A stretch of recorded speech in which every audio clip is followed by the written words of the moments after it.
Bienvenidos a su materia de Física 3. Estamos en la lección número 14. La unidad es la unidad número 3. Se llama óptica. Los temas que vamos nosotros a estudiar en esta ocasión son la óptica, teorías acerca de la luz, propagación y velocidad de la luz, propiedades de la luz, intensidad luminosa y flujo.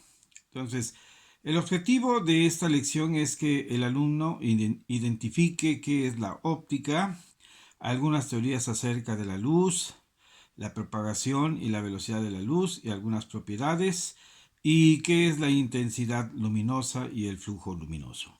Bien, entonces vamos a iniciar y vamos a dar una pequeña descripción de lo que es la óptica.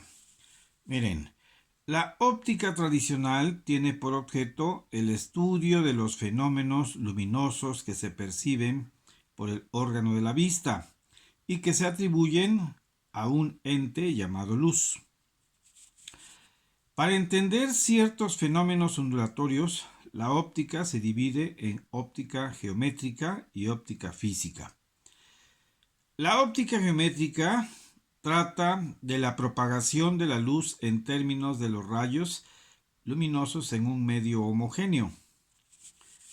La óptica física, por su parte, considera el fenómeno ondulatorio como ondas frontales, ondas que están en la misma fase. La superficie trazada recibe el nombre de onda frontal. Algunas teorías sobre el origen de la luz.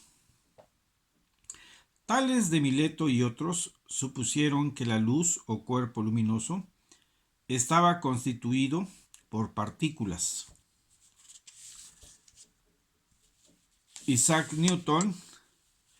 Sir Isaac Newton, desarrolló la teoría antigua, pero de un modo matemático, resumiendo que un cuerpo luminoso emitía en todas direcciones partículas pequeñísimas y que marchaban a grandes velocidades, pero que eran percibidos por el ojo humano como luz.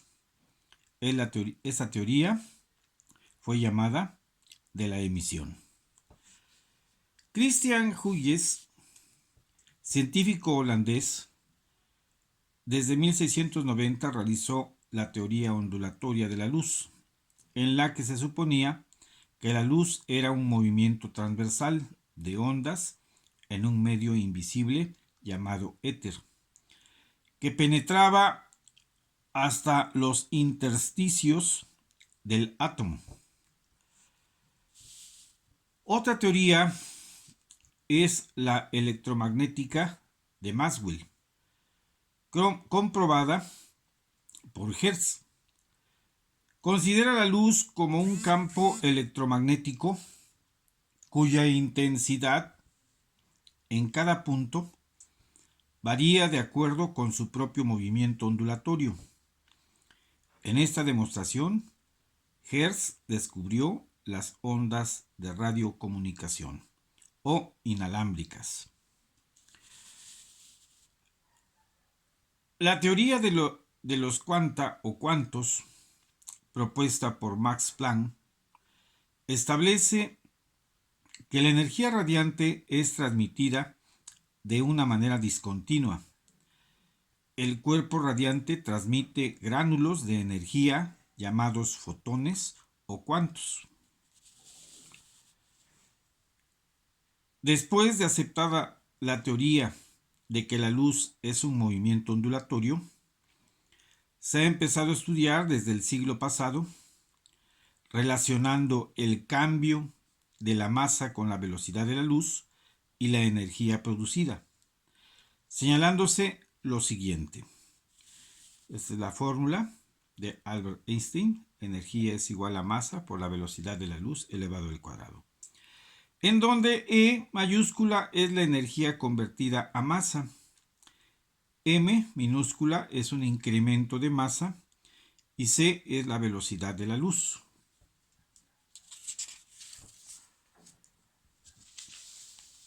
En esta expresión se señala que lo que se pierde en masa se gana en energía, de manera que un trocito de cualquier materia es una formidable concentración de energía. Se ha calculado que un gramo de cualquier sustancia tiene capacidad para almacenar una energía de 25 millones de kilovatios hora. Vamos a hablar de la propagación y la velocidad de la luz. Bien, en la antigüedad se creía que la luz se propagaba instantáneamente. Galileo fue de los primeros en realizar algunas mediciones rudimentarias al respecto. Fue hasta el año de 1675 cuando el astrónomo danés Olaf Romer calculó la velocidad de la luz mediante observaciones de los satélites de Júpiter, que como es sabido, tiene varios satélites. El más cercano dio origen a este cálculo. Júpiter, como todos los planetas, proyecta su sombra a causa de la luz solar, donde se observa el Sol, la Tierra, T, que le vamos a llamar T, y Júpiter, que vamos a llamar aquí en estos croquis, J.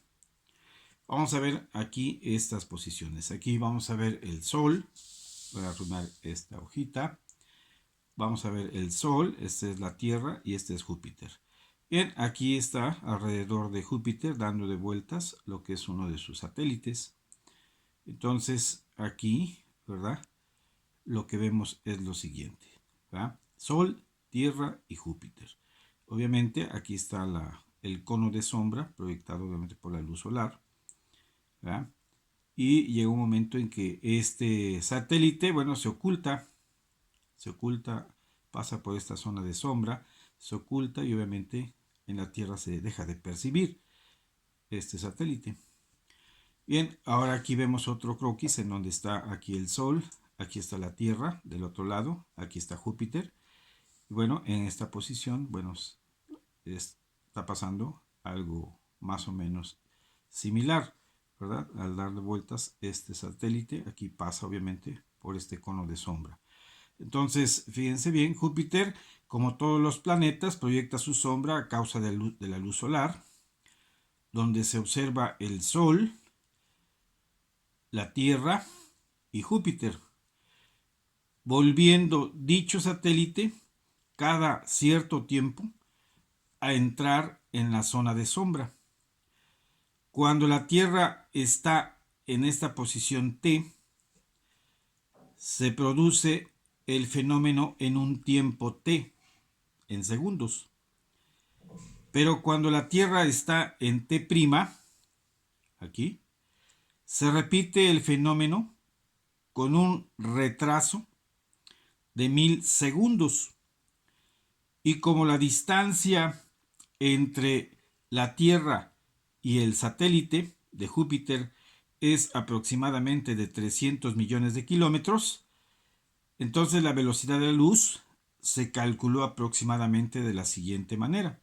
Aquí tenemos nosotros la fórmula, fíjense bien, ¿sí? La distancia entre la Tierra y el satélite, aproximadamente entre la Tierra y el satélite, es una distancia de 300 millones de kilómetros, ¿verdad? Y pues bueno, para calcular la velocidad dividimos la distancia entre el tiempo de retraso obviamente que se observaba, ¿verdad? ¿Sí? Y que era de 1000 segundos. Ahora dividimos nosotros aquí en nuestra fórmula 300 millones de kilómetros entre ese tiempo, 1000 segundos, y eso nos da que aproximadamente, ¿verdad?, la luz viajaba con una velocidad de 300.000 kilómetros por segundo. ¿Sí? Entonces ese fue el experimento de este astrónomo danés, Olaf Romer, ¿verdad?, y con el cual obviamente hasta la actualidad se sigue teniendo precisamente este valor, la velocidad de la luz aproximadamente de 300.000 kilómetros por segundo. Bien, Vamos a hablar ahora de la intensidad luminosa y el flujo luminoso. La iluminación se refiere a la cantidad de luz que cae sobre determinada área en determinado tiempo. La fotometría es la rama de la óptica que se ocupa de medir las intensidades luminosas. El término brillantez se refiere a la cantidad de luz radiada por una fuente luminosa. La brillantez de una lámpara es usualmente medida en términos de la bujía normal. La medida práctica de la luz se llama fotometría bajo tres aspectos: medir la intensidad luminosa de una fuente de calor, medir el flujo de luz desde la propia fuente luminosa y medir la iluminación de una superficie. Flujo luminoso. El flujo luminoso es la cantidad de radiaciones visibles que pasan en la unidad de tiempo y se mide en unidades llamadas lumen, que es el flujo luminoso producido por una bujía a través de la unidad angular. Se distinguen entre las unidades de iluminación el lumen por pie cuadrado, que en especial se llama bujía por pie, y lumen por metro cuadrado o lux. El fotómetro es un instrumento para comparar las intensidades luminosas de dos puntos de fuentes luminosas, siguiendo una determinada ley.